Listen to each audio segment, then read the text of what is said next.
wabarakatuh. Halo sahabat Alcik, senang sekali rasanya bisa bertemu kembali dengan Andia di acara Podcast Alcik 12. Nah, saat ini sudah bersama saya di studio ada seorang tokoh pendidikan dengan dedikasi yang luar biasa dan tentunya sangat menginspirasi bagi kita semua guru muda, yaitu adalah Ketua Pelaksana Akreditasi Kabupaten Bekasi, Ibunda Hajah Teti Rohaiti, MPD, dan juga ada yang sudah tidak asing lagi, setia menyambut setiap kedatangan murid dengan senyum manisnya yang mengena di hati. Bapak Kepala Sekolah SD Samalazar 12 Cikarang, Bapak Kustara, SPD. Assalamualaikum. Waalaikumsalam. Assalamualaikum, Bunda Hajah Teti. Kumaha damang? Alhamdulillah. Sampurasun, Pak Kustara. Alhamdulillah kabarnya selalu sehat. Nah, sahabat Alcik, kali ini kita akan membahas tentang akreditasi sekolah. Akreditasi adalah suatu keniscayaan di mana lembaga dinilai dan dievaluasi oleh Badan Akreditasi Nasional. Nah, untuk lebih tahu seperti apa sih akreditasi sekolah, yuk langsung kita tanya pada pakarnya, Bu Hajah Teti Rohaiti selaku Ketua Pelaksana Akreditasi di Kabupaten Bekasi. Bunda Teti, boleh dong diceritakan akreditasi itu apa sih? Akreditasi, baik ya. Kita mulai dari slogan dari Badan Akreditasi Nasional ya. Ini kan jadi apa sih makna dari akreditasi? Slogannya ini begini: akreditasi bermutu untuk pendidikan bermutu. Slogan tersebut diperkuat lagi dengan moto dari Badan Akreditasi Nasional, yaitu memiliki moto yang bunyinya profesional, terpercaya, dan terbuka. Nah, untuk Badan Akreditasi juga, akreditasi bermutu untuk pendidikan bermutu itu memiliki 4 pilar. Ya, ada 4 pilar. Pilar pertama yaitu instrumen yang bermutu atau perangkat yang bermutu. Kedua, asesor yang bermutu. Ketiga, manajemen yang bermutu. Dan keempat, hasil-hasil yang bermutu. Nah, untuk instrumen atau perangkat akreditasi itu terdiri dari ada instrumen, ada petunjuk teknis, ya, ada data pendukung, kesimpulan, dan teknik penskoran. Untuk manajemen sekolah, yaitu melalui perencanaan, pelaksanaan, ya, evaluasi dan monitoring sekolah. Tuh. Kemudian yang keempat itu hasil-hasil. Nah, mungkin ini yang lebih berkaitan dengan makna akreditasi. Karena dari hasil-hasil akreditasi ini akan menjadi kelayakan sekolah tersebut. Ya, kelayakan ini kan sangat penting. Kemudian badan atau lembaga yang memiliki wewenang untuk membuat pengakuan pemeringkatan itu harus badan yang lembaga yang profesional, mandiri dan profesional dan independen, yaitu Badan Akreditasi Nasional. Nah, setelah suatu lembaga itu mendapatkan pengakuan, kelayakan pemeringkatan, apakah pemeringkatannya itu masuk A, B, atau C, ini yang sangat penting. Bermanfaat untuk apa? Untuk kelanjutan studi ya di sekolah tersebut. Kan sekolah itu anak bisa melanjutkan ke sekolah dari sekolah terakreditasi apa. Tidak bisa yang B ke A kan? Nah, itu diantaranya. Ya, juga untuk pemetaan mutu yang lebih penting, ya kan, akreditasi bermutu untuk pendidikan bermutu. Juga untuk pembangunan ke depannya, membuat strategi baru untuk sekolah yang diakreditasi. Setelah diakreditasi itu harus lebih baik dari sebelumnya. Kalau yang sudah baik jangan diam di tempat, ya minimal mempertahankan, dan bagaimana strategi ke depannya agar lebih baik. Itu barangkali. Oke, baik. Nah, jadi sahabat Alcik, makna dari akreditasi ini berpacu dalam 4 pilar. Nah, kira-kira nih Bunda Hajah Teti, untuk mewujudkan sebuah akreditasi yang merupakan, kalau secara tidak langsung seperti gengsinya sekolah ya secara diakreditasi. Apa saja sih yang perlu disiapkan sekolah agar bisa memenuhi standar akreditasi tersebut? Kalau dulu kan ya standar akreditasi itu, sekolah yang berakreditasi itu harus menyiapkan 8 standar nasional ya, yang tercantum di Permendikbud nomor yang pertama ini ya. Kalau tidak salah tolong koreksi. Nomor 19 tahun 2005 pertama. Terus ada perubahan nomor 32 tahun 2013. Berubah lagi tuh. Kesininya nomor 57 tahun 2021 dan yang terbaru nomor 4 tahun 2022. Nah, ini dari Permendikbud nomor 4 tahun 2022 ini mencakup 8 standar nasional pendidikan yang sekarang dikemas menjadi 4 komponen karena instrumen akreditasi yang sekarang itu berbeda dengan yang sebelumnya ya, berbeda sekali ya. Dapat dikatakan reformasi akreditasi. Kalau dulu mungkin berbasis administrasi, jadi sekolah yang akan disiapkan harus disiapkan nih administrasinya, standar isi apa saja, kemudian standar proses ya, kelulusan dan sebagainya sampai dulu mas 119 item. Nah, yang sekarang tidak berbasis administrasi atau compliant, tapi lebih berbasis ke kinerja ya, yang dikemas dalam 4 komponen itu, yaitu 1 komponen kelulusan, 2 komponen proses pembelajaran ya, 3 mutu guru, dan 4 manajemen sekolah. Itu yang perlu disiapkan ya. Jadi salah satu contoh saja begini, dulu RPP kalau tidak salah, coba RPP mana 3 tahun ke belakang, sekarang tidak, tapi lebih ke ditanyakan itu bagaimana guru cara menyusun RPP yang baik dan benar, yang sesuai dengan kurikulum yang berlaku di sekolah tersebut, tentunya kurikulum nasional ya, baik itu kurikulum 2013 ataupun kurikulum merdeka. Lebih seperti itu, bagaimana caranya guru dalam melaksanakan proses pembelajaran itu yang bermakna ya, yang efektif, melaksanakan keterampilan abad 21, lebih ke itu. Jadi lebih ke kinerja, bukan ke dokumen seperti itu. Jadi tidak perlu mau akreditasi ini harus menyiapkan ini, mendadak ini itu, ngeprint ini harus menyiapkan, tidak. Kalau sekolah itu sudah mempersiapkan, sudah terbiasa dengan administrasi baik oleh guru maupun kepala sekolah, insya Allah tidak gedebak-gedebuk gitu, kata bahasa apa ya, Sunda atau apa ya. Jadi tetap harus siap ya, kapanpun siap akan diakreditasi ya. Contohnya Ajar 12 itu kan kemarin dadakan, tapi alhamdulillah sukses kan. Alhamdulillah ya. Nah, baik, tadi berbicara tentang komponen akreditasi. Betul. Kalau menurut opini Bunda Hajah Teti sendiri, kira-kira nih bagaimana sih performa dari SD Islam Al Azhar 12 Cikarang dalam menyiapkan untuk pemenuhan penilaian akreditasi dan juga pada saat capaian hasilnya itu seperti apa gitu? Iya. Alhamdulillah ya, banyak kemajuannya, baik dari instrumen sebelumnya sampai sekarang yang sudah reformasi akreditasi. Perform untuk SD Islam Al Azhar 12 ini untuk komponen mutu lulusan itu memang baik secara administrasi maupun kinerja lengkap, sehingga kan nilainya juga memuaskan atau unggul ya.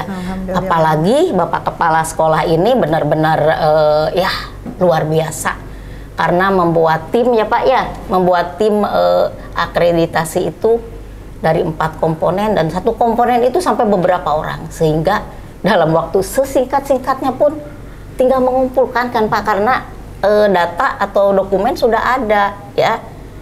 Hanya pelaksanaannya termasuk otomasi. Perlu Ibu juga ketahui ya. Ibu mendampingi Al Azhar dalam mempersiapkan akreditasi ini yang ketiga kali ini nih. Yang pertama tahun 2005 kalau tidak 2012 ya. Dan alhamdulillah hasilnya juga A. Kemudian reakreditasi yang keduanya yaitu tahun 2017. A lagi, bahkan terunggul ya, seprovinsi Jawa Barat. Masya waktu Allah. itu ya. Terunggul nilainya berapa tuh Bunda? 99. Wow, Masya Allah, nyaris sempurna ya Bun ya? Nyaris sempurna. Nah, sampai-sampai didatangi lagi kan ya dari provinsi waktu itu, ingat Ibu waktu itu Pak Win ya. Nah, kemudian tahun ini masuk lagi sasaran, yaitu masuknya termasuk akreditasi otomasi. Jadi kan akreditasi sekarang mah ada akreditasi luring, daring, dan otomasi karena terbentur oleh kuota ya. Walaupun otomasi itu penilaiannya kan tidak ada asesor yang datang, tidak secara daring, tapi itu benar-benar otomasi berdasarkan apa? Dapodik ya. Jadi terkoneksi dari Dapodik Kemdikbud ya, kalau Kemenag itu emis ya, kemudian dari asesmen nasional juga itu ya, dari itu. Jadi bukan sembarangan, ini sebenarnya benar-benar objektif ya. Jadi alhamdulillah nilainya juga masih bisa mempertahankan ya, 99 juga Pak Gustara ya. Tidak bisa sampai 100 ya Pak, karena apa? Kita terbentur dari IPR. Ada IPR, apa IPR itu? Indeks pemenuhan relatif. Ini ya yang sulit untuk maksimal. Walaupun semuanya sudah 4 semua itu di instrumen, karena kan instrumen akreditasi itu untuk SD ada 35 butir ya, kemudian satunya itu butir kekhususan. Dan semuanya itu levelnya 4. Hanya di IPR mungkin karena ada beberapa guru yang belum mendapatkan tunjangan profesional ini. Iya. Kalau semua dapat tunjangan, insya Allah bisa 100 Pak ya. Ini juga udah alhamdulillah sangat-sangat baik dan maksimal ya. Bukan kesulitan yang membuat kita takut, tapi ketakutan yang membuat kita sulit ya. Oleh sebab itu jangan pernah berhenti mencoba dan mencoba untuk berhenti. Tuh. Satu lagi, jangan pernah katakan kepada Allah, saya punya masalah. Tapi katakan pada masalah itu, saya punya Allah yang maha segalanya. Ya, itu saja mungkin dari biasa, Masya Allah. Sangat memotivasi dan menginspirasi. Amin. Ya, baik Pak Kustara, kira-kira bagaimana nih perasaan Bapak saat meraih predikat nyaris sempurna dengan nilai 99 dari hasil akreditasi tahun 2022? Baik Bu Nandia, tentunya kami keluarga besar SD Islam Al-Azhar 12 Cikarang bersyukur pada Allah ya, karena alhamdulillah atas karunia dan anugerah dari Allah, capaian hasil akreditasi kita luar biasa gitu ya, sangat memuaskan dan memperoleh nilai 99. Kemudian yang kedua, kami juga merasa bangga gitu ya, sebagai bagian dari keluarga besar SD Islam Al-Azhar 12 yang insya Allah capaian akreditasi ini kan menjadi tolok ukur ya, bagaimana proses pendidikan ini dilaksanakan di SD Islam Al-Azhar 12 Cikarang, sehingga insya Allah menjadi nilai tambah terutama bagi para orang tua murid yang akan menyekolahkan di SD Islam Al-Azhar 12. Jangan ragu-ragu lagi ya, karena memang alhamdulillah bahwa sekolah kita sudah teruji gitu ya, baik dari sisi programnya, kegiatannya, dan tadi dibuktikan dengan capaian akreditasinya. Mungkin itu Bu Nandia. Baik, terima kasih Pak. Nah, selanjutnya bagaimana nih langkah Bapak dalam mewujudkan semua standar akreditasi sehingga mendapatkan nilai maksimum? Baik, tentunya kami ketika mendapat informasi ya dari Dinas Pendidikan bahwa SD Islam Al-Azhar 12 menjadi sasaran akreditasi tahun 2022, pada saat itu kami langsung membuat tim sukses yang tentunya terdiri dari para guru, juga TU, dan karyawan. Kita membentuk tim sukses sesuai dengan instrumen. Ada 4 tim ya yang kita susun, dan mereka sudah dibekali bagaimana memenuhi standar-standar yang memang diharuskan atau yang ada pada instrumen tersebut. Kemudian juga tentunya tidak lepas dari bimbingan Ibu Hajah Teti yang selalu mendampingi kita selama persiapan akreditasi tahun 2022 ini. Dan alhamdulillah perjalanan memenuhi administrasi maupun dokumen-dokumen yang dibutuhkan untuk kegiatan akreditasi ini berjalan baik. Pada akhirnya ketika ada pengumuman dari Ban SM, alhamdulillah capaian akreditasi kita luar biasa ya, karena kita sudah bertekad bahwa mempertahankan nilai akreditasi itu adalah harga diri gitu ya. Dan harga diri ini insya Allah bisa dipertahankan.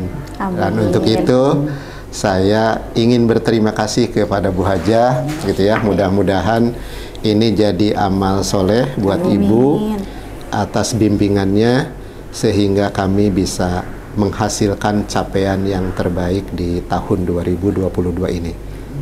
Itu Bu Nadia. Ya, baik, terima kasih Pak Kustara atas penjelasan yang luar biasa.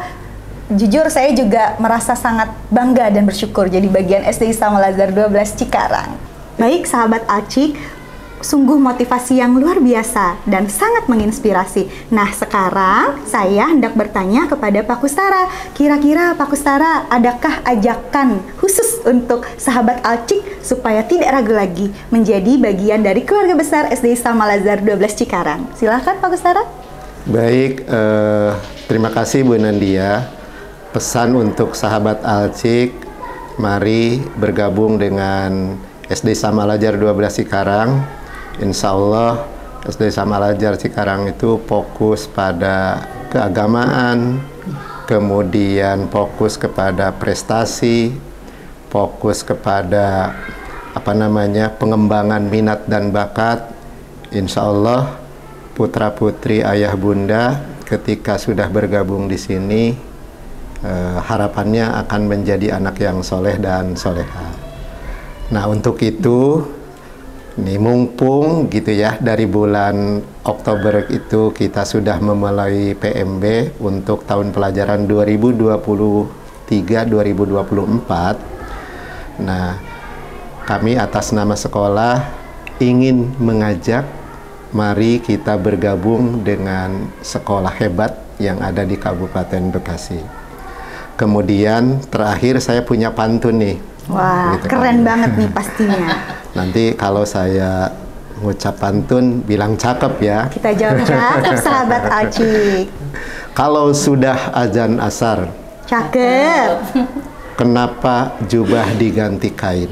Cakep. Kalau sudah ada sekolah Al-Azhar, kenapa cari sekolah yang lain? Ya, luar biasa, cakep. Mari kita bergabung, ayah bunda, juga hadirin yang tergabung dalam podcast SD Islam Al-Azhar 12 Cikarang. Mudah-mudahan kita bisa mewujudkan pendidikan putra-putri kita dalam pendidikan yang terbaik. Karena sebaik-baik pemberian dari orang tua kepada anaknya adalah memberikan pendidikan yang terbaik. Terima kasih.